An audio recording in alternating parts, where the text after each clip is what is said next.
Alright guys, welcome to the 35th episode of Below the Bar. In this episode, expect to find out about the things we've been up to during our first week in Austin, what happens in Joe Rogan's secretive comedy club, And why Eddie gets overwhelmed in a sauna full of Americans. Let's get into it. What's happening guys? Before we get into the episode, we want to help you out. In case you didn't know, when we're not gobbing off in Eddie's bar, we're actually online coaches. We are indeed, and as a former Royal Marines commando, Harry spends his time helping people physically prepare for life in the military, and I can guarantee he'll get you through any arduous course you can throw at him. Isn't that right, Shep? Bang on Rex. And if you're tired of looking and feeling like shit, then let Eddie help you take back control of your life. He used to be a fat sack, and now he looks like a Greek god. That could be you. If you want to transform how you look, perform, and feel, then get in contact with us. The link will be in the description. Hello, and welcome to Austin, Texas. We're in. We promised you all of last year that we were going to make some moves, and here we are in our humble abode. You might notice the camera quality has increased. That's because we've stolen a camera off someone else. Yeah, we've commandeered our dear friend and housemate Jim Galvin's camera, so the production quality's gone up, but at some point it may die. Yeah, so there might be a cut in the middle somewhere, but you won't notice because we're seamless editors these days. Yeah, and GarageBand is decided to be temperamental as well, so that might wrap at any given opportunity. Yes, there's a lot. We're spinning a lot of plates here today, so we'll see how we get on. Anyway, the subject of today's podcast, as you might imagine, is Austin, Texas. Yeah, so we're gonna do a bit of a housekeeping episode because we haven't checked in with you for a while, Yeah, and a lot's happened. A little weekly check-in. Yeah. So where do you want to start? Well, we're obviously going to do our segments, so we're going to go through Helmet of the Week, and then at the end we'll finish off with the normal ones. But the meat of the podcast will just be, basically we've both brought 3 positives and 3 negatives of Austin, Texas so far. Been here, like 10 days? Yeah, just over a week now, so we're kind of getting a lay of the land a bit. Yeah, so we had last week to kind of settle into a routine, and across that time, obviously, we've figured out some things we like, some things we don't like. So we both brought to the table 3 positives and negatives, and we're going to go through them as we go. The 3 negatives were far easier for Eddie to come by than me, but we'll get into that. So if we go through Helmet of the Week first, do you want to introduce your Bezzy Oppo?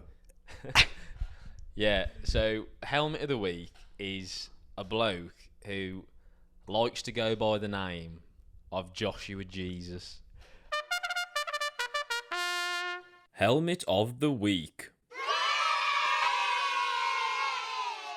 And he's not like Spanish either in terms of like Jesus. He This actually thinks he's called Jesus. This bloke genuinely thinks he's the second coming of Christ, which at face value is delusional, but then when you actually talk to him, you realise he's completely crackers. Yeah, having met him and spoke to him, he's definitely not the second coming of Christ. No, so this guy's a member of the gym that we're now a member of, which we will probably talk about later, but he's like your kind of stereotypical kind of, I don't know, hippie American, isn't he? Yeah, so we should say that our first encounter with Jesus was came about when we were training, and this guy was walking around the gym. Okay, picture this scene. No shoes, weight vest. He wasn't doing a specific workout. He was just walking around in a weight vest. Added cardio. Aviators on. So inside, like proper fucking Tom Cruise aviators on. Again, not doing anything, just wandering around the gym. He probably was there for about 4.5 hours.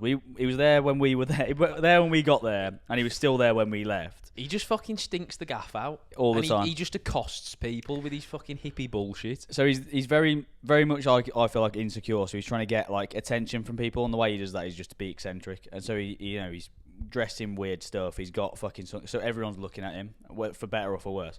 And so we were training. So again, we'll get into the gym in a bit, but like there's a back room which is like a sports performance room where people go for like PT and stuff. And we were training in there at the end of this session. And he was on the sled one, do you remember? Yeah. And he was just, again, in a weight vest doing sled pushes, which is interesting at the best of times. And halfway through his sled like lane or whatever, he would just like scream. Yeah. Do you remember that? We need to qualify Joshua Jesus actually, because like we've had some Helmet of the Week, so we kind of like genuinely kind of like nasty people. Oh yeah, true. This bloke he's not like an aggressive, horrible, bad person. He's just too over-facing. Yeah. Certainly, if you come from the UK as well, because like Americans initially are quite over-facing anyway, but he's like the most American of American that you can get. Yeah. So I mean, he is literally like a meme. yeah, but he's a super nice guy actually Yeah. to talk to. Yeah. Yeah, I mean, so we met him initially in the sauna. He invited us to his comedy club as like VIP guests or whatever. So it's like, because again he wants to be kind of in with everyone. Yeah. He's offering people stuff and that kind of thing. I mean, and then, but like again, how genuine is this? Is it just superficial? We don't know really, because we don't actually know him. Well, we haven't took him up on the offer yet. But me and Jim were saying that we're going to go. So it's called The Secret Show, which sounds ominous. It sounds like they've given him that show to shut him up, but they don't actually want anyone to attend it. So it's Thursday nights. So we're going to go this Thursday night. We haven't told Eddie about this yet. Right, that's good. I've been roped in something live on air. But yeah, so that's Helmet of the Week. And again, you're right. He's not like a total helmet, but he's just overbearing. Quite overbearing. Yeah. Yeah. All right. Okay. Well, that was a good kind of window into our first week. Yeah. Well, you should say that everything this week is going to be Austin, Texas based. Hence why Joshua Jesus was Helmet of the Week and not someone else who probably could have been more qualified. Yeah. I mean, there's a lot going on in the news. It could have been anyone. Could have been anyone, but we made it about us, as per as usual. Yeah. Okay. So, as I mentioned, we're going to go through positive and negatives. Do you want to go through negatives first, then we can end on a positive? Yeah. Well, Okay. I mean, you can see mine. Yeah, well, that's not very good. So I'm trying not to read them, even though I have. Try not to read them, even though I'm staring at the screen and I have just read them. That's good. Yeah. So Eddie, you can go first. Right. Okay. So my first negative, and if you follow me on social media, you'll be aware that this has been kind of grating me, is the lack of walking in US culture generally. Yeah, I kind of half knew about this, only because when I was last in the US in Florida, I was trying to run and I was running basically down a fucking highway. Yeah. Because there's no pavements anywhere. Yeah, Americans don't walk. I can get this because this is obviously a symptom of the fact that the United States is so vast. It would be kind of highly impractical to pave sidewalks everywhere, because there really isn't anywhere feasibly that you can walk that is nearby. Unless you're going for a walk. And going for a walk in American culture is different. It's not like you just leave your house and go around the block. You kind of drive somewhere, go to a park or whatever, and then walk around the park, which is fine. It's just an adjustment period. So like, it's not the same. As like, we go for a walk at home. We'll walk every evening to get our steps in or whatever after like the full day at a desk, and we'll just leave the house and be able to go directly around the block. And like, here, it's just you can't do that. It's door to door, isn't it? And I like that, because normally when I wake up in the UK, the first thing I will do in the day is go for a walk to like clear my head, get my thoughts in order, like set myself out for the day. Like, what am I going to do? And you can't do that here. No. So it's just a kind of disconnect from your usual routine, really. Yeah. I think it probably hit you harder because I don't really do that too much. I think my headspace comes from running or going to the gym, which I can still do both of. I still enjoy a walk, but I think it's not quite my mental health doesn't quite hinge on it as much. No, like you start your day every day with a walk generally. Yeah, it hit me like a ton of bricks, to be fair, when we first got here. But I have adjusted a bit now. This idea that basically, if you want to do anything in the US, the first part of your trip will always start with a car journey. Yeah, and it is just a bit of a disconnect, isn't it? Yeah. And it means you've got to maybe factor more time in. I actually think of this before the other day. Americans, compared to other nations, must spend so much time in a car because everything's so far away. Well, I think they do, don't they? It's just like mad. They have to. Like, practically speaking, you would have to, unless you just didn't do or achieve anything in life. Yeah, so that's what I mean. Like, over the span of a lifetime, they must spend disproportionate amount of time behind the wheel, which is just mental when you think about it. But I think it does depend on where you are in the States. Here, or certainly where we're living at the moment, is like that and doesn't lend itself to walking or whatever. If you live on like near the beach in San Diego or whatever, it's completely different. You can just walk down the beach. Yeah, or so if you lived somewhere, if you lived in a major city like New York or Boston, where like there kind of is public transport infrastructure, things are probably more accessible there. Yeah, and we're not in the centre of Austin either. No, and Texas is so vast, like it's twice the size of France. Is that right? That's fucking absurd. I think it is, yeah. It's like 4 times the size of the UK, minimum. Yeah, which is ridiculous to even get your head around, isn't it?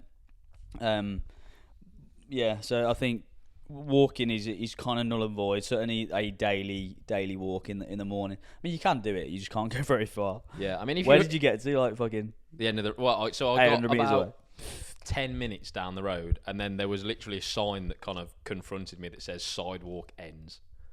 And at that point, you either make the decision to turn around or just walk on the highway. Yeah, and walking on the highway is scary because American drivers don't know how to deal with it. Well, Because it doesn't happen ever. Fundamentally, Americans can't drive. No, they and can't. And the vehicles that they are driving weigh about 10 tons. And they're fucking so huge and just ridiculous. There's that truck that we've seen a few times that's just like 1.5 times wider than it needs to be. The wheels are just built out. It's fucking mental. Anyway, yeah. So my inability to walk is the first negative. Because it's meant... I mean, to be fair, it makes sense. That's why they're all fat. So... my first negative is slightly different to yours, and does it involve females? Yeah. Fuck's sake! Can't. This is mental. We were talking about this before, and so I'm gonna drag you through with me. Lack of talent. This is a very you negative. I've just noticed it. I'm a very observant human being, and I've noticed ever since we touched down in the US, you've been like a horn dog. What do you mean? Scouting. I want to call you out. Scouting through the dating apps, scouring women. I bet my dating app time total is about 10 minutes a day. It's fuck all that. You still got them. Yeah, that's it's called lead generation. But like, I don't just like. I wanted to give up with them because all you ever say about them is so. Like in the UK, you always used to moan about them. You moan about them even more here because of this distinct lack of talent that you've identified. Yeah, but the thing is, if you don't have them, especially somewhere here when you don't know anyone, you got no chance. Right. So how many meaningful, lasting connections have you been able to make with dating apps since we've been here? In 8 days. Who do you think I am? Fucking DiCaprio. Okay, so you've got 0 now. So if we project that out over 6 weeks, that's still 0. I actually had a girl ask me out on a date, but she wasn't. She was, yeah. I didn't go. That was on Thursday, and then there's a few others that we lead nurture. Right, you heard it here first on this podcast. I guarantee nothing fruitful comes of this. From dating apps. Yeah. I'm going to make it my life's work to do that now. Well, but anyway. you just end up with a rotter then, so it's win-win for me. I either laugh at you for going for bagging a rotter, or I'll laugh at you for failing to bag a rotter. Bag a rotter, yeah. Yeah, so anyway, I've just been slightly taken aback by... This is very on brand for you. Yeah, well, I don't know. Mine was kind of like genuine concern for my own mental health. This is the same thing. Your inability to bag off. It's directly correlated. Anyway, I think I've never been to a major city where it's just not been fruitful in that regard. You go to London or fucking Sydney or somewhere. Yeah, but you can't fucking walk 5 minutes without. Yeah, but you've got to think population density. Like if you think how densely, there's like 2 million people here now.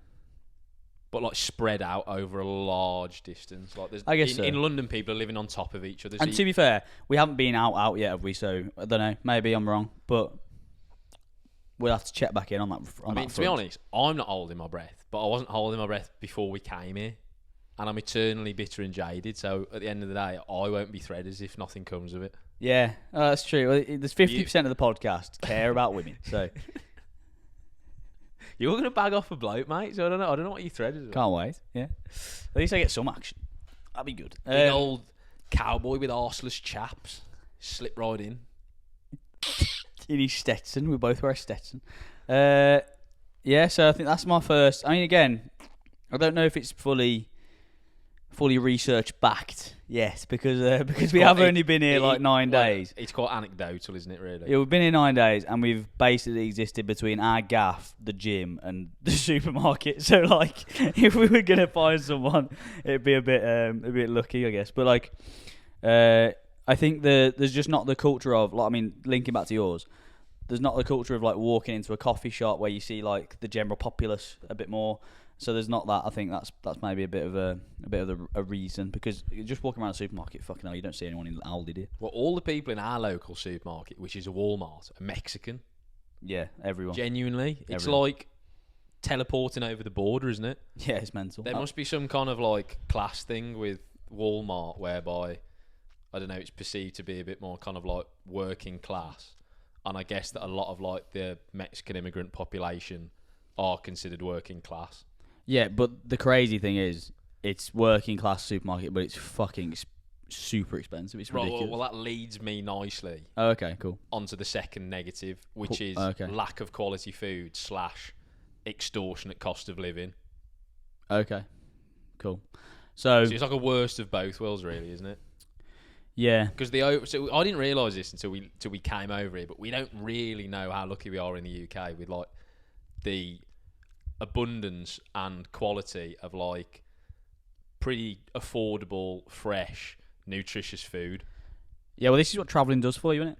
Makes you realise sometimes where, like, what you've got at home. Because like, you're right. Like, fuck mate, the prices in Walmart for the quality of food is crazy. People always cite as well American supermarkets as being like tapestry of choice, which they are, but they're It's shit choice. yeah. It depends what you want. Because if you want like good nutritious food, which is obviously what we fucking live on, then it's a bit shit, because that's about 10% of the fucking stock, and the rest of it's just completely ultra processed. Like, to get, it's in the UK, peanut butter is an example, right?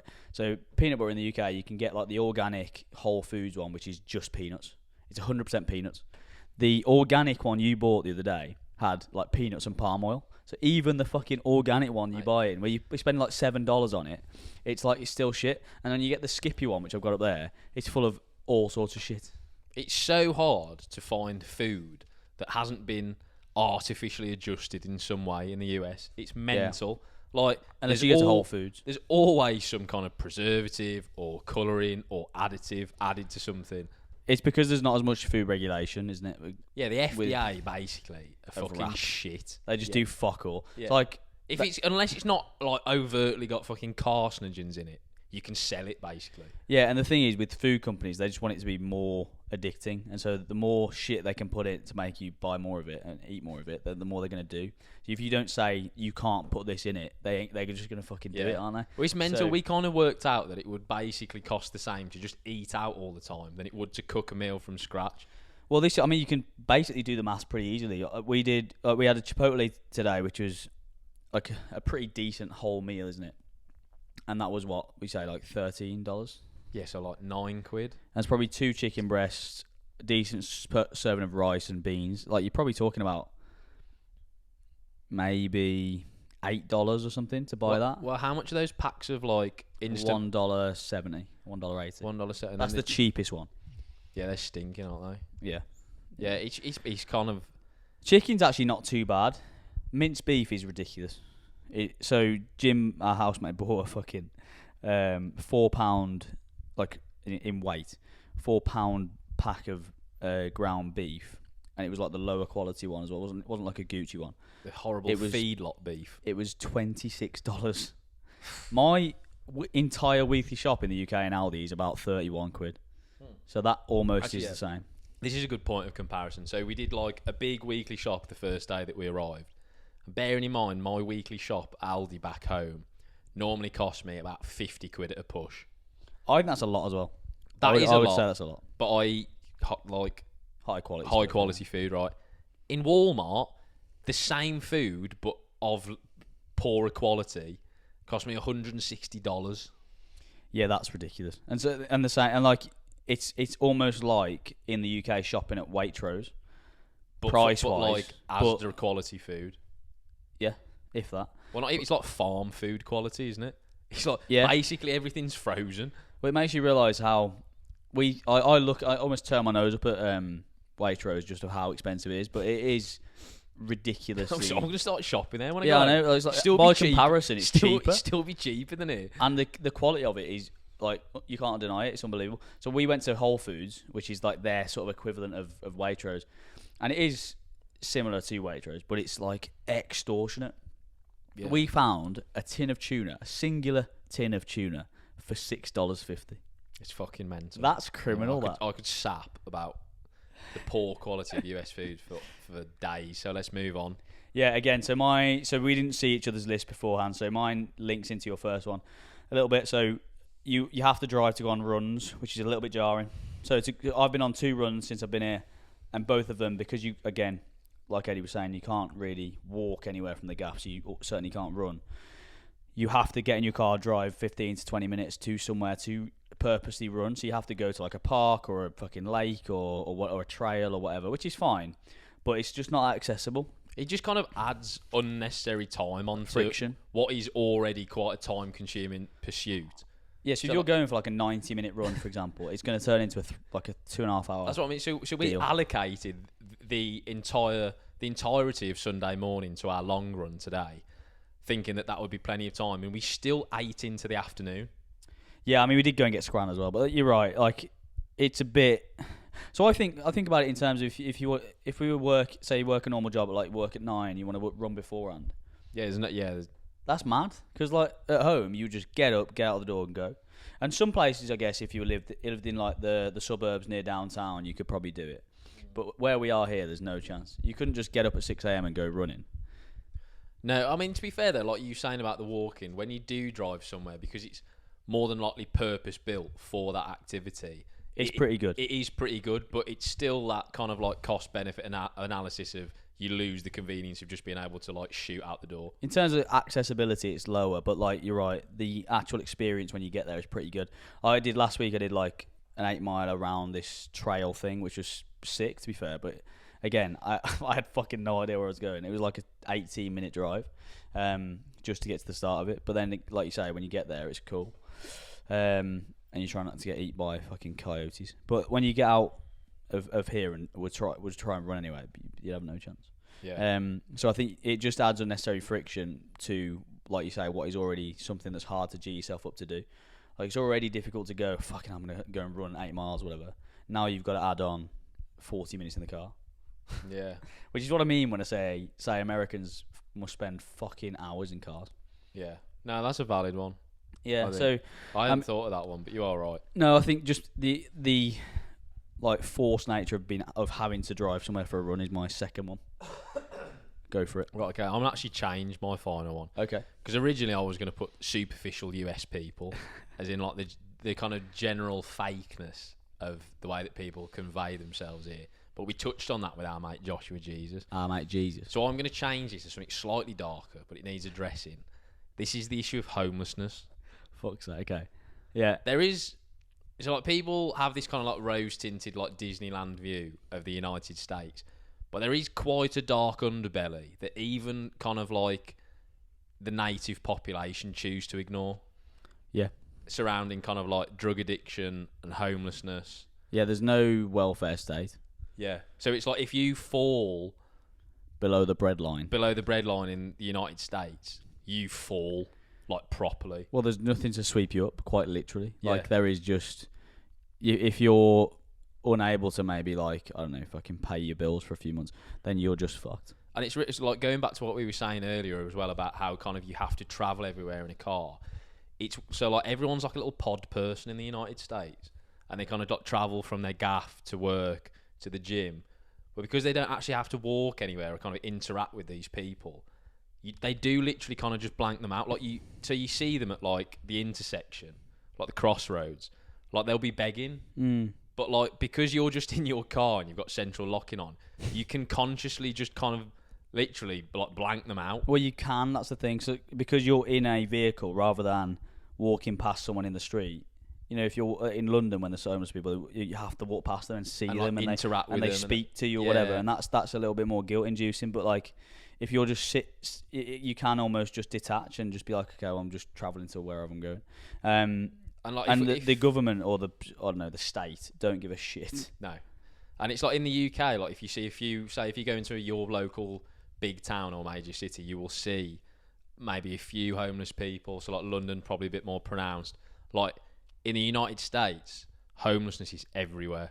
It's everywhere, and also like if you're in the UK and you're like hanging out, as in something happens to you, maybe that's I don't know, injures you or whatever, you can just walk into an NHS hospital and get seen. Doesn't matter who you are or how much money you have, whatever. In the US, you can't do that at all. So it'll cost you probably thousands to get the care, the medication, all that kind of stuff you'd need. So if you haven't got access to those resources, you are just gonna fucking brown out, basically. You shouldn't laugh, but like there are a fucking lot of Billy the Biscuits over here. Yeah. Well, it's a problem when you turn to drugs. They've got a really, really fucked up drug policy, as in they just criminalise it. Yeah. And there's no treatment or care given to these people. So no, but then like the street drugs over here are like, again, like obviously America is the land of the extremes. So like obviously get heroin addicts that are homeless in the UK, but like over here it's so much more pronounced. Like if you turn to drugs, you turn to drugs. Yeah. Like you're hard on shit. Fucking meth. You're on fucking fentanyl. Comes from fucking the border, mate. Yeah. That's to it. the extent where like they're like supercharged homeless. Yeah. If they lock eyes with you, mate, you're fucked. Yeah, and if they're giving chase, mate, you need to be fucking getting that central locking on. But the thing is, I was saying this as well the other day. Like, it's almost as if, and you say like land of extremes, it makes sense. As in, if you're wealthy in the US, as in like pretty wealthy, I reckon. I think like over 60k a year sort of thing, which is a very good income. If you're in that bracket, I think you can live a really, really, really good life. As in, you can probably rent somewhere decent. You probably like go to a really, really sick gym. You can do whatever. You probably eat out all the time because things are manufactured in a way where that fits. Whereas if you're the opposite, where you're maybe on like 25 grand a year and you're just above minimum wage, you're fucked, mate. Yeah, like you're living paycheck to paycheck and literally just surviving. But I don't know how much of this is just unique to Austin, because I have heard that the cost of living here in particular is very high. Yeah, but I've also heard that California is like double. Again, that's such a small kind of part of the United States, so that's not really representative because people who come into wealth normally flock to California. True. Yeah, I guess so. And we haven't been anywhere else to judge it. No. Like I've been to Florida, but Florida's the fucking Disneyland. You don't get. Well, to this is what see I was on anything. about. This is the kind of rose-tinted view of the United States that most people have, like kind of like bouncing from theme park to theme park, isn't it? Yeah, that's what I mean. I think if you are wealthier, you can live a fucking great life. But if you're not, then you're just not, and you just, like I say, existing on really, really shit food for a fucking extortionate markup. Yeah. It's mental. And like we said just then, like you probably can eat out unhealthy food for the same money as you can cook yourself, so it doesn't encourage you to cook. Like in the UK, it's really, really different. But yeah, so my is this the last negative? Yeah, this is the final one. Then we'll we should raise the energy. We should probably rattle through this one pretty quick, but it's fucking cold. Yeah, so I'm not as jarred out by this because I'm ultimately built for the cold. But today, when we were running in -3 degrees Celsius, even I got a bit jarred out. Yeah, I mean, we came to Texas to escape the fucking winter of the UK. If we deconstruct why we came to Austin, Texas, fundamentally it came down to the fact that we wanted a bit of warmth. Yeah, and to be fair, most days in the day it has been about 20 degrees, which you can't complain with. But equally, it has got progressively colder since we've been here. Yeah, that's fair. And it's been literally -4, -1. I think this is a snap, though, to be fair. This is uncharacteristic because people keep putting it on their fucking stories as if it's like a mad event. So who the fuck do you follow from Texas? Chris Williamson. Right. Our mate. Yeah, but I mean, he put it on his story. So it's like dangerous. He says dangerously cold temperatures. Tomorrow's 3 degrees, 0 degrees. Wet. You're from Newcastle. Yeah. It's most of fucking winter is -3 up there. Most of summer. Ooh, look at me. Most of summer's -3 up there. Look at me. I moved to Austin. Now I can't handle minus temperatures. But the random thing is, it's like 0 and 2 degrees for the rest of the week. But then on Thursday it's 21, which is just random. But anyway, 21. Yeah, it's cold. Yeah, so it's cold, if you follow us, you'll be aware of this. So this morning we ran for like an hour in ridiculous temperatures, which we were trying to avoid by coming here. So yeah, all right, yeah. Anyway, again we rattle through that one. So this is now where the energy takes a turn because it's Eddie's favourite part, the positives. It's going to be quite draining for my social battery. This is feigning positivity about US culture. Do you want me to go first? Yeah, it's your turn. Yeah. All right, okay. So my first positive are the fitness opportunities that we've been afforded. Yeah. I mean, in fairness, we have seeked them out. Well, true. You know, we've. Do you want someone to knock on the door and be like, "Yeah, mate"? No, I don't want to. I want to create this vision that you come to the United States and it's just like one massive gym. Like we have sought out like the best gym in Austin, but it is good. Well, yeah, true. This is what I mean by like, if you can afford the lifestyle, it's good because there's so much space and so much fucking like opportunity. I guess people make unreal fucking gyms and like all that sort of stuff. And it goes for every aspect of fitness. I mean, like whatever sport you're into, the chances are you'd be able to find like a good level of team or like facility that you could train at or play at for that sport. Yeah, like whatever it is, basically. Because again, all this comes down to the fact that because the US is so vast, land is not at a premium. No, there's like fucking just dead space everywhere. So like basically, if you fucking can think of it, you can build it. Yeah, which there's is no cool. real constraints on space like there are in the UK. No, which is why there's like huge gyms and fucking like jiu-jitsu gyms coming out this mental. Like, so if you are into fitness or into, I guess functional fitness would probably be the thing. I mean, even to be fair, there's probably really but there's really a good. Gold's gym though. There's like a bodybuilding gym down the road. Yeah. So again, like within about 20 minutes of where we are, there's a couple of really good functional fitness gyms. There's a Gold's gym. There's like 3 world famous jiu-jitsu gyms. It's fucking mental. So I don't know where else in the world you could strike that balance. It is, and we've basically just been smashing fizz since we got this. We've been on average training twice a day, and we've got into like a hot cold routine. Like we just can't do that in the UK. There is nowhere to do that. No, and believe me, we've tried.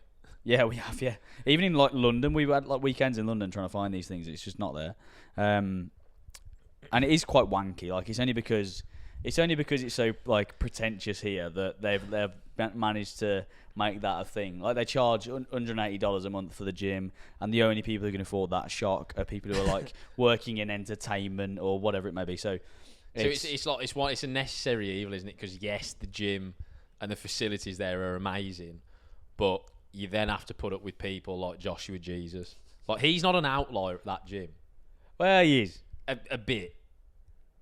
Yeah, I think he is. He's an outlier wherever he goes. Like he's a toned up version of like he represents a lot of the characteristics that a lot of those members have. Yeah, I mean it's quite funny. This like a good example of this is we got asked on our way into the gym to carry this like I don't know, couple of like vats of cold brew coffee into the gym, and we said yes because we're not idiots, right? And we were like carried it was like 3 buckets of fucking cold brew basically.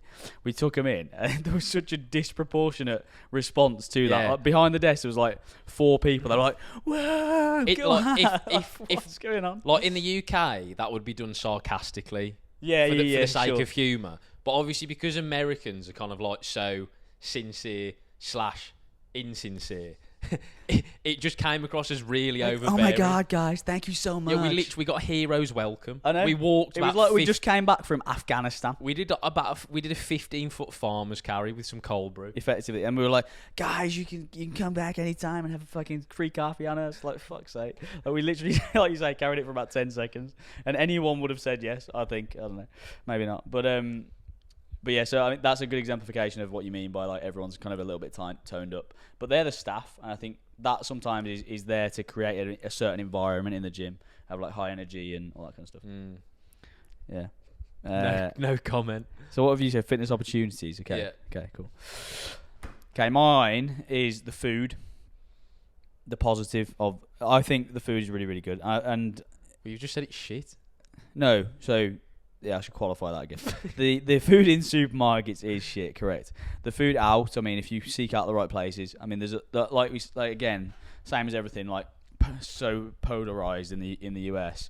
You can either have Wendy's, which is terrible, or you can have like a really really good barbecue or really fucking good tacos or whatever it is. And because there's so many of these places, you know, like the top 2 or 3% are fucking really, really good. So if you go into them, then and like I say, because there's so many of them, there is so many of the top ones. And so I think meals out and stuff, the opportunity to have good food on meals out for not that much money. I mean, it's more expensive than it will be in like Wall Heath, but I mean, fucking hell, that's to be expected. Niche reference there. To be expected for all the hometown listeners. Yeah, so like again, it's more expensive than it would be back home, but I think that's to be expected in a city.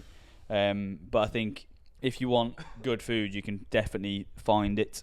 And I love like American food anyway. I'm a massive fan of. So yeah, see, I think you're a bit biased. See, like I appreciate the fact that like the good food that we've kind of like gone out of our way to eat is good, but I think because I'm not as invested in US food generally as you are, as a style, I just don't appreciate it as much. I'm not to say that it's bad. That's just my taste.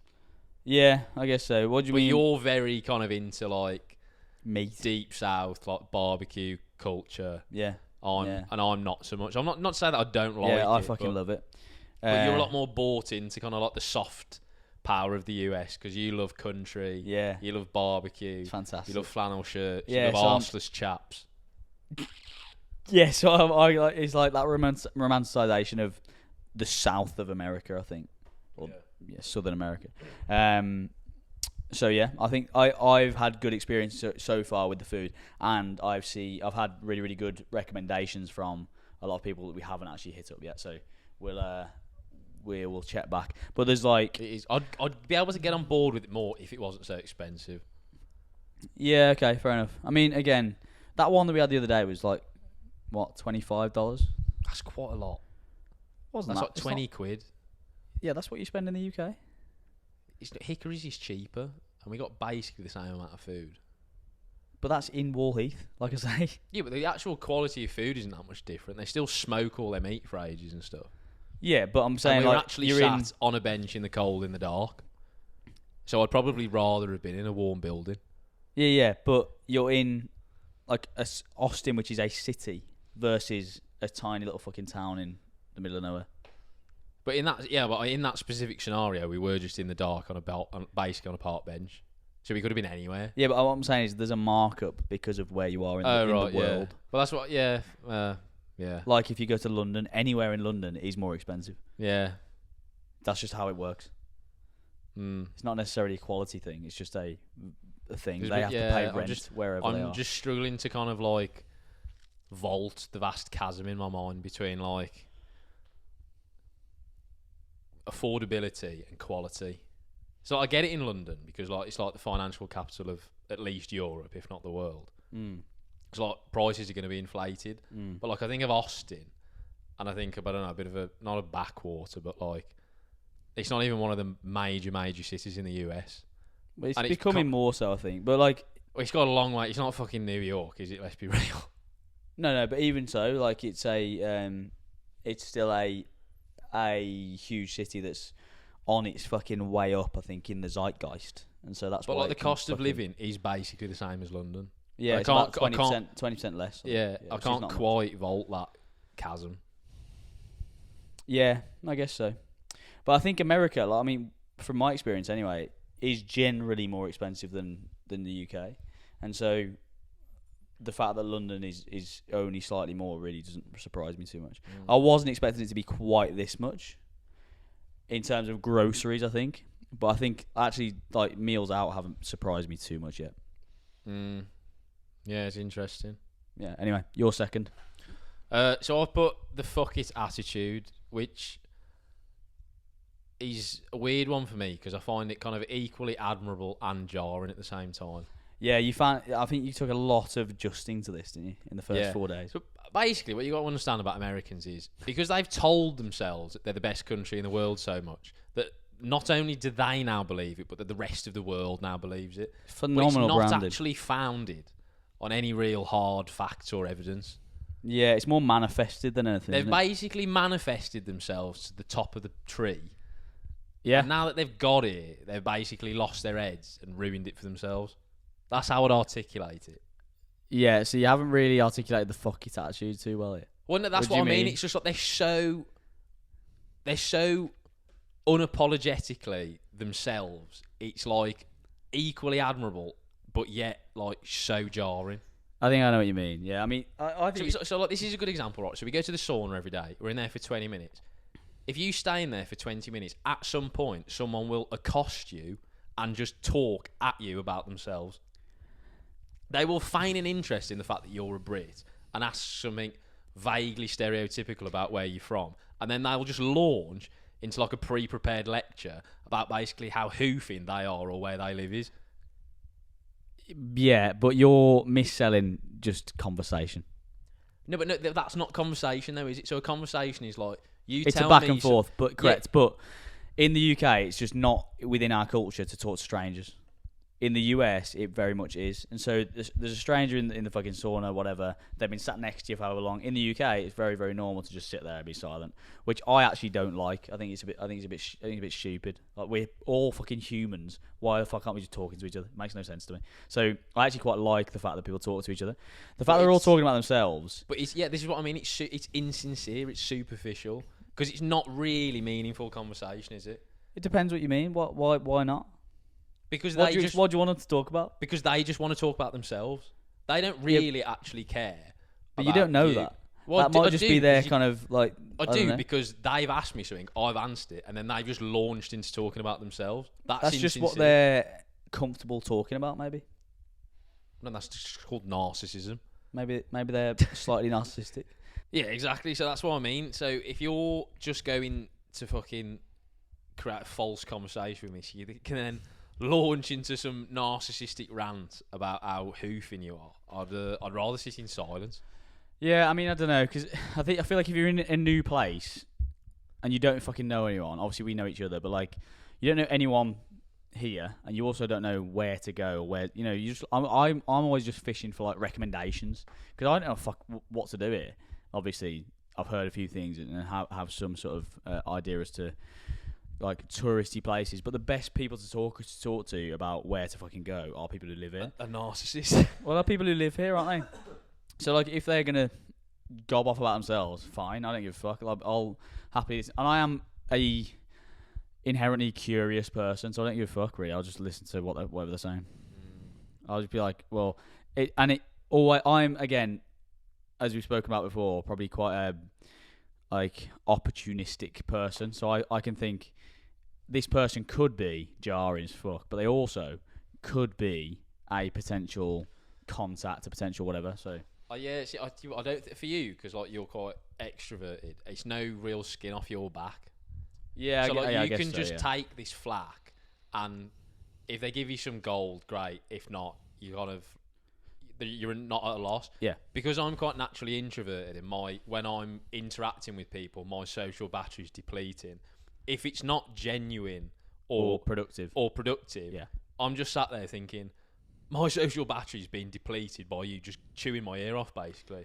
Yeah, true. I get that. There's different. Yeah. So I have to be more selective with who I interact with, basically, which is why I'm finding it difficult in the US, because in the UK, realistically, like you said, because it's not the norm to talk to strangers, unless you instigate the conversation, people will leave you alone.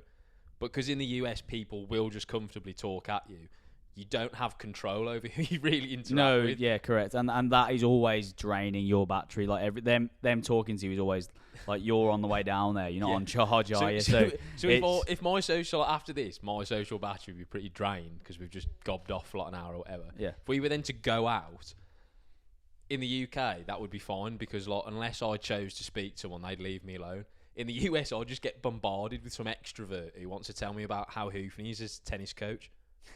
Yeah, fair. Yeah, fair. But again, that's probably true, and it's different, probably different for me because I'm a little bit extroverted, so there is that. But there's I think it's Jordan Peterson who says that you should treat everyone as if they've got something to say that you don't know, and so that's how I kind of treat people. But I don't know, it's that's a dangerous precedent to take in the US because everyone's got something to say. Yeah, exactly. But then I'm able to try and just cherry pick what I fucking need from it, or if there's any sort of value in there for me, I'm happy. I'm good to go. But yeah, you're right. If you're getting drained by that, then that's obviously not ideal.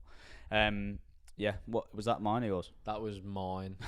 Okay. This is your second now, I believe. Okay, let me find it. Okay. Okay. Mine's the same. Fucking hell. Basically, gym culture being friendly, but it's the same. But it's what you. Well, no, because this was a positive for me. But I'm just saying that you can very quickly turn jarring. So like, I admire it, but it's not necessarily beneficial to me. Yeah, exactly. So what I guess I mean by that is everyone's just willing to talk to you. Like sometimes, like I've said, in the UK, like that isn't the case, or certainly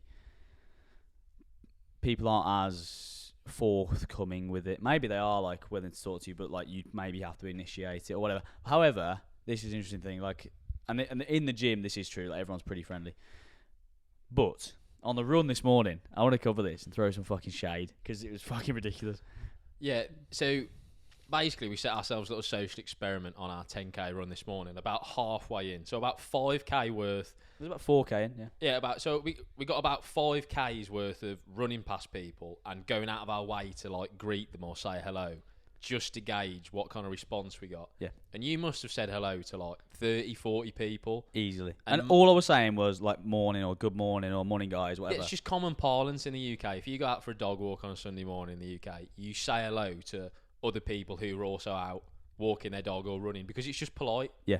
Yeah, and at no point did I get any response. So, like you say, probably 30 plus people were greeted on this run, right? And there was probably about a 10% hit rate in terms of like 3 people probably either said hello or smiled. The rest of them either looked at me like I was mental, didn't hear me because they had headphones in, which I get, or like purposely averted their gaze and were like looking down diagonally away from me. And I was like, fucking hell. I'm not like, it's like I was like calling them a cunt or something. Yeah. See, again, so I said this to you earlier, like, we can all gob off when we feel great in a sauna. Yeah. That doesn't say anything about your character, right? When you're digging out on a run, and you know about this, cheerfulness in the face of adversity. I know all about that. When you're digging out on a run, bit of gallows humour, you know. Yeah. Have a laugh, you know what I mean? Like, that back and forth. That commonality that, yeah. with other runners, like that common. We're both in the locker, or we're both getting out doing something. Like it's -3 degrees today. Like we're both getting out in the cold doing something. And in the UK, you'd be like, "Fucking," you give it a little fuck, you know, it's freezing, isn't it? But like, they don't want to know. Like they're all fucking like they're digging out. Like it's all like they're David Goggins, out, right? Like they're fucking David Goggins, bro. Fucking have a reality check. Yeah, putting their fucking digging out face on, bro. Yeah. You want a 4K fucking easy bimble from your gaff? We can all just corner someone in a sauna and gob off at them. Yeah, you know it's bizarre. So that's got slightly strange this morning, and I only obviously came across that this morning. But in the gym, people are friendly, but it would seem that it's just not within the US culture when you're out and about. Yeah, but I mean it's weird, isn't it? Like it's like you say, and there's TikToks and memes about this, about the British sort of ability to when you're going past someone on a countryside walk, you just say hello to them. And if you don't say it back, it's a big deal. So I was a bit jarred out this morning. Yeah, that was odd. But again, it's the fucking attitude of like, well, if I don't want to fucking talk to you, I won't talk to you. Yeah, it's like I just think it wasn't. It's just like there's just a massive undercurrent of like ignorance in US culture, and in some specific scenarios and situations it works, and in others it doesn't. Yeah, and I just think it wasn't the done thing. Like it just looked like they were like a bit like, what the fuck is going on here? Like, who's this stranger and why is he saying hello to me on my run? Like, this is mental. But yeah, I don't know. I'm gonna keep trying. Yeah, we will fucking persist. We'll probably get shot. Yeah. I was thinking that all the way around. Someone just pull a Glock out and shoot me in the back. Yeah. So that's my second. Mine was friendly people in the gym. Right. So my third positive, scraping the barrel here, is change of scenery. Okay. Go on, expand. Well, it is what it says on the tin. So be it good or bad, just the mere fact that it is different to UK culture is good life experience. Yeah, correct. Yeah, I am actually really enjoying the routine we've got into. I think it will probably evolve and change over the next month or whatever. But so far, I'm feeling more productive. I think I was speaking to the gym. It's difficult actually. I was speaking to the gym, and this is just purely time zone related. I don't know how you're finding it, but like, I wake up in the morning and it's almost good in a way that everyone's already been up for like 6 hours. So it's already like 12 o'clock. And that means that all my clients have already messaged me. But I then feel behind. But I've just woke up. It's like 6 a.m. and I already feel behind, which is horrendous. And then also, there's like, if we then go to the gym for 2 hours in that mid-morning when comms are available with clients, I feel like I'm getting behind again. Because when it gets to like 4 p.m, when sometimes I would be catching up with people or I've got time to like send messages, they're now in bed. So it's kind of difficult to game. It's difficult to deal with. There's positives and negatives to that because I'm the same. So like, I wake up and you look at your phone and it's quite anxiety inducing. 100%. And then like you said, so like we obviously train in the morning, so you feel like you're getting even more behind because that's basically like 2.5 hours where you're not replying to people. But then at the same time, it's nice when you get to evening here. So like 4 or 5 p.m. here is like 10, 11 p.m. back home. So you can't. You are left alone in the evening. No, it's true. But it's like you can't have the rough with the smooth, can you? It's like you've got to have both. Correct. It's weird because I don't really have an evening off in the UK. I'm always kind of replying to people. Here, there's no point because there's no point being on your phone if no one's going to reply. So in the evening, like you say, there's no point trying to work because you can't. So it's just about reframing where you're busy. I think in the day, but I do think that 2 hours in the gym puts me mentally behind, even if it doesn't seem like it. But I am quite enjoying, like, so for example, both my group calls and my last calls of the day are normally at like 6:37, which here is like 12:31. So then I'm done. And it's a super nice feeling that halfway through the day I'm finished, calls wise anyway. So all comms are finished, which is good. But it's just a bit of an adjustment. You basically just... So this goes back to what I was saying earlier about how in the UK I like to kind of like warm myself up into the day by going for like a walk or something. Whereas in the US, because of the time zone difference, you basically hit the ground running and you're like straight in, like you're putting out fires. Yeah. Which 100%. Is shit at the time, but then obviously... It grants you a bit of freedom. It grants you freedom in the evening. Yeah, so like... My first call of the day is 7 a.m. So if I get up at like 6:40, I'm straight in. I'm fucking. And like that's early. So like 6:40 is early, but like because your call's at 7, like 20 minutes to kind of like get with the programs, not very long. Not when you got like coaching on a call as well, because you've got to be there. You can't just be like showing up on Zoom and turning your camera off. Like you got to actually do something. So that I'm finding slightly harder as an adjustment period. But I think change of scenery. You're right. It's for me as well. I've not really lived in this environment. Does that make sense? Like a uni environment, effectively. It's not because we obviously work. I know it's not because we like working and stuff. But I mean, like I've been in the core where I've like lived with in that sort of thing, that sort of place. I've lived at home and I've lived with my ex-girlfriend. So like it's nothing. There's nothing like it. We're living with your mates. Like we're basically in like a bachelor pad. Yeah. With no women. No one to. There's certainly no women, and there won't be any women either. Yeah.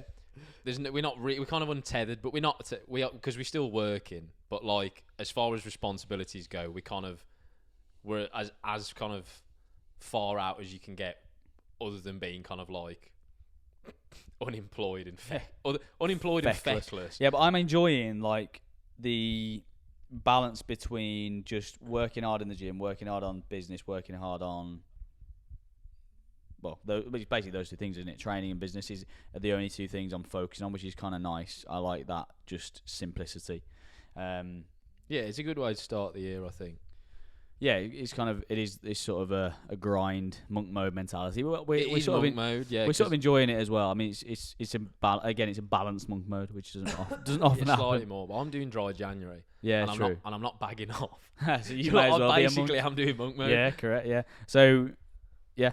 That was that my first? No, that mine was change of scenery. What's your final one? My final one is, and this brings us on, comedy and live music.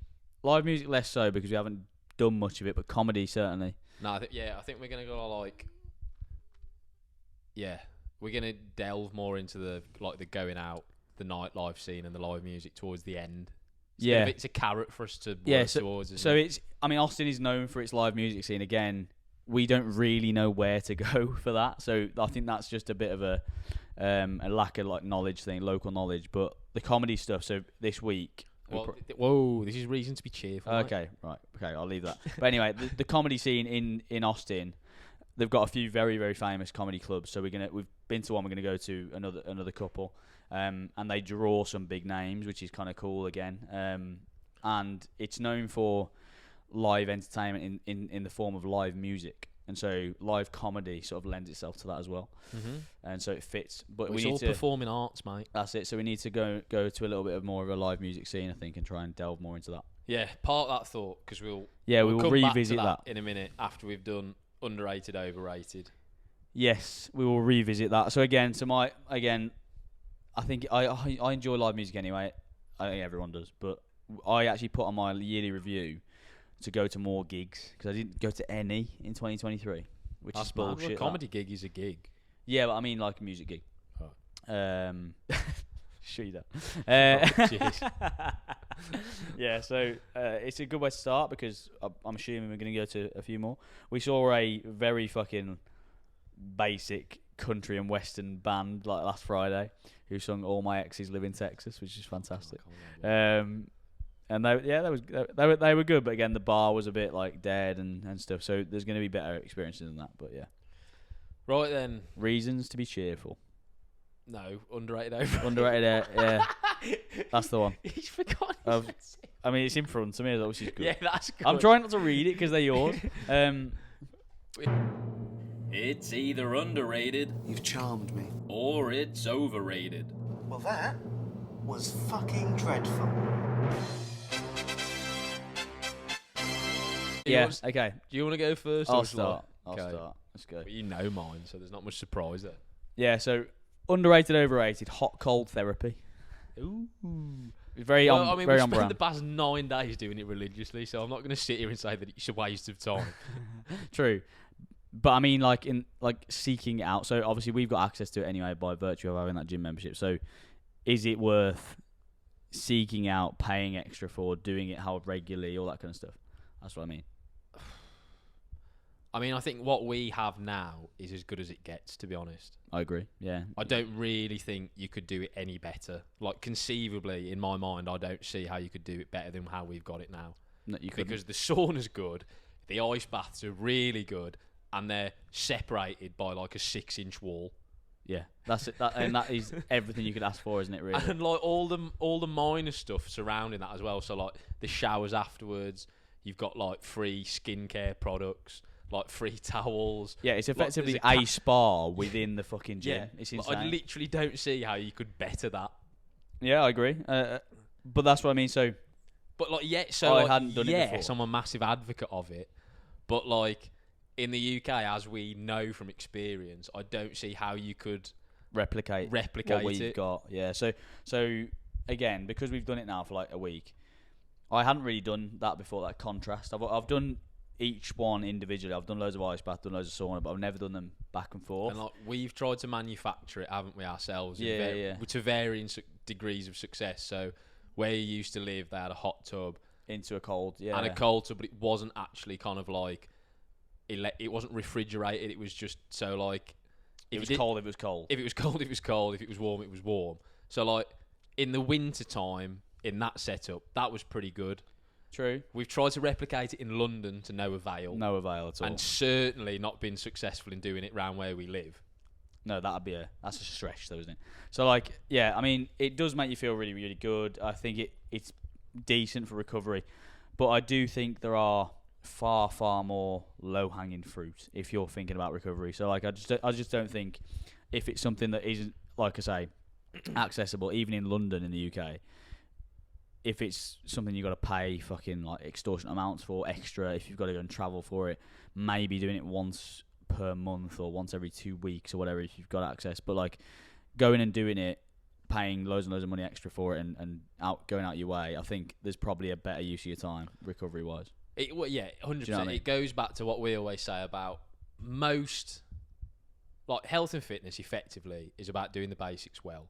You can get in really good shape and you can get really fit and feel like a new person just from making minor adjustments in your life, doing them well and doing them consistently. Yeah, exactly. Seeking out a wanky sauna and ice bath combo, he's not low hanging fruit. Well, let's break it down. So it's probably going to cost you a fortune. It's gonna probably be at least half an hour drive there and back. So it's another 2 hours onto your week of allocating stuff to fitness. So what you actually are thinking about doing, you could potentially shop in a more in a better well, fucking. You could shop at Waitrose. You could shop in a better supermarket. You could buy more of the like whole food stuff, which costs more.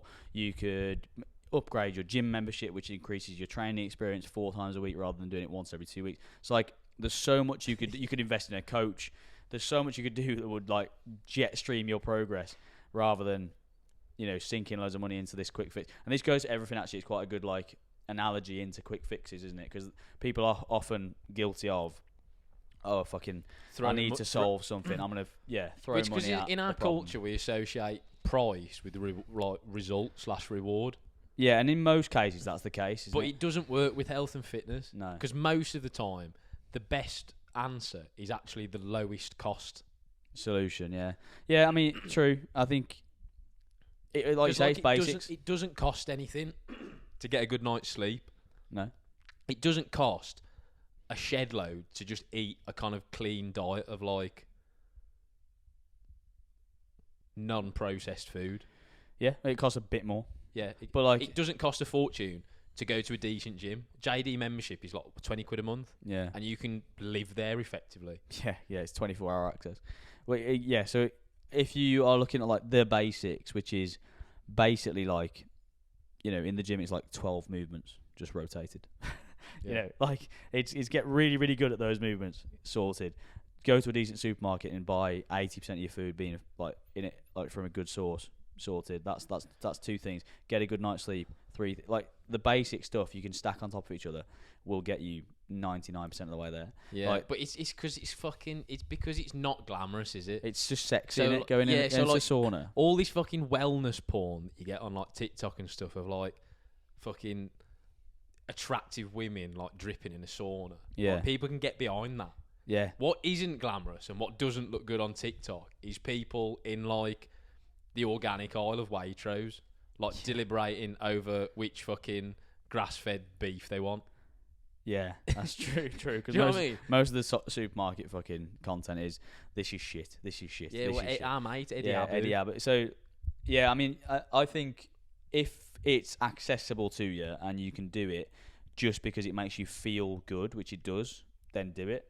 But only do it more for like the dopamine response rather than the actual fucking like recovery benefits. Yeah, so I'm not an expert in this, but I think kind of recovery-wise, from a physiological standpoint, the benefits of it, recovery-wise, are pretty like it's a bit of a grey area, isn't there, in the research? From what I understand, there's no conclusive evidence. No, I think it is supposed to be, but again, I think it's more of a felt sense of recovery rather than physiologically actually. But again, like that's mental though, isn't it? No, it's yeah, like exactly. That kind of that reborn feeling that you get after you've done rejuvenation. Yeah. Yeah, so I think it is that rather than actually being beneficial in any way, shape, or form. But like, I think if you can do it and you've got access and you've got the money, then fucking do it. But if you are deciding between that and buying new protein, fucking buy new protein because it's probably going to be better for you. Anyway, that's mine. Agreed. Right, my underrated, overrated, which is going to be a contentious issue, is Terry Black's barbecue. Yeah. Terry Black's barbecue is massively overrated. Right, I disagree. I rated the other gaff that we went to, what was it, Leroy and Lewis? Yeah, that was good. I rated that more than the infamous Terry Black's, which is supposedly the best barbecue in the world, by the way. Yeah, but this is you got to figure out that you had one thing from it, and you were just jarred out that it cost you so much. But that's just what I mean. So this, when I was going back to what we was talking about earlier about, like, I can't vault this massive chasm in my mind between affordability and quality. Well, because that's way off there. So because Terry Black's is so iconic, they can charge a bit more. That's just a fact, and because it's it's world renowned as like a good barbecue, so they can up their prices a little bit. But I actually think, right, the Americans have done themselves a disservice here because their palates are so oversaturated with flavours. They have to season everything to the nth degree now. So I think if you're a European and you have, let's be honest, a slightly more refined palate where it's not as obtuse and you're actually used to kind of delicate flavours other than sweet or salt, it's a bit overbearing. So I even find this with Chipotle, which I like. But once you get to the end of your meal, you're a bit like, fucking hell, this chicken's rich. You know, the actual marinade of it. Like, and I found that with Terry Black's, like, it's because it has to accommodate American taste buds, which are used to being bombarded with sweet and salty all the time. It can actually be a bit overbearing. It's almost too seasoned. Well, it's actually probably not the seasoning. It's the process of they cook it for fucking hours and like.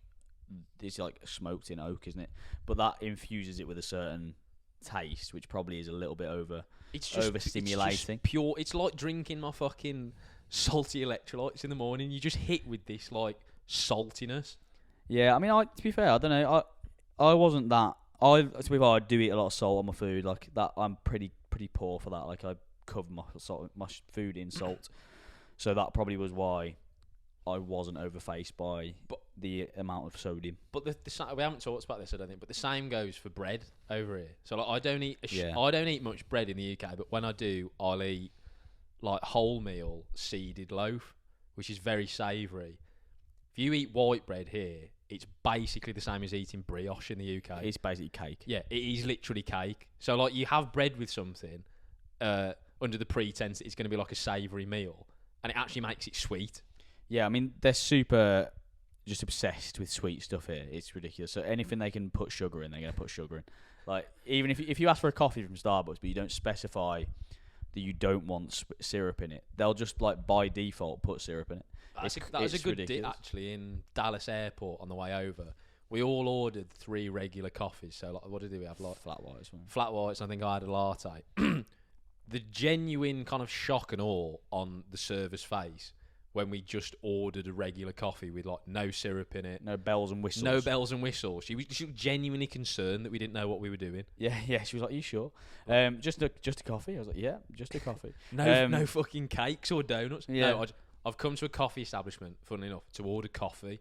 Yeah, it's a bit mental. I mean, again, like it's just how used to sweet they are. I think, but I think going back to Terry Black's, I don't think it was overrated. I think it was some of the best meat I've had. It was expensive. I give you that. You've had a lot of meat. I've had a lot of fucking meat.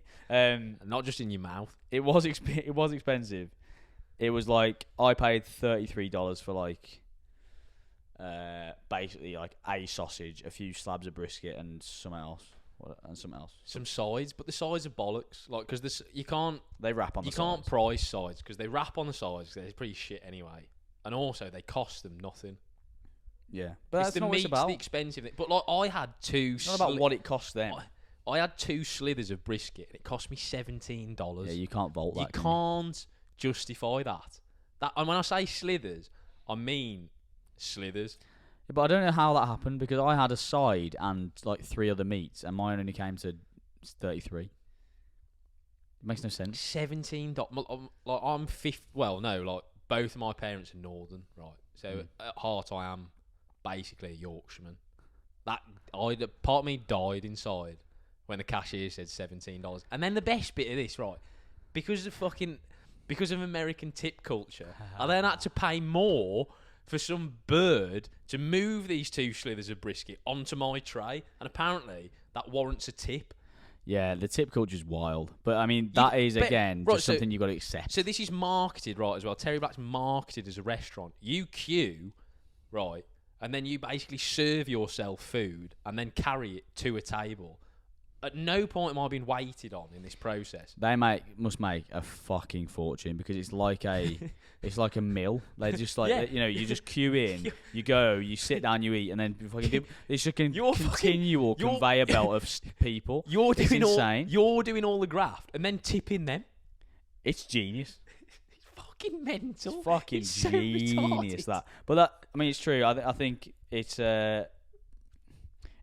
expensive, but I expected it. Again, the reason I wasn't so surprised was because the guy in the fucking sauna the day before was like, "You're gonna love it. You're gonna end up spending $100," and I was like, "Fucking hell!" So I got myself prepped and ready to spend like over $80. Yeah, so you just manage your expectations. Yeah, so because I spent 33, I was like, "Oh, sweet, that's fucking good." But like, I would go back. I don't think you would. No, I won't be going back. No, I'll be going back. Yeah, but what you can do, right, is you and Jim can go back to Terry Black's, drop me at Chipotle on the way, and I'll just fucking rap in Chipotle while you're at Terry Black's, then you pick me up on the way back. Yeah, you'll have spent about a quarter of the money. For probably more food. Probably more scran, yeah. Certainly more carbs. Anyway, yeah, so obviously we disagree on that, but reason to be cheerful. Finally, got it right. Right, so we're going to loop back onto what we were touching on earlier. And reasons to be cheerful.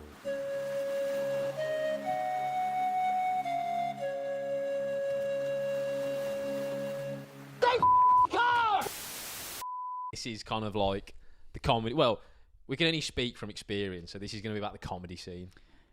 Yeah, this is the standout moment. The specific scenario or the specific kind of circumstance that we found ourselves in earlier in the week, which if you deconstruct is mental.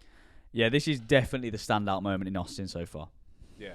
So, for anyone who doesn't know, Joe Rogan has a comedy store called the Mothership in Austin, in the middle of like downtown Austin. He just opened it. Basically, Joe Rogan is super wealthy, and so he doesn't need to make any money off this fucking thing. So it's just exclusively a passion project for him.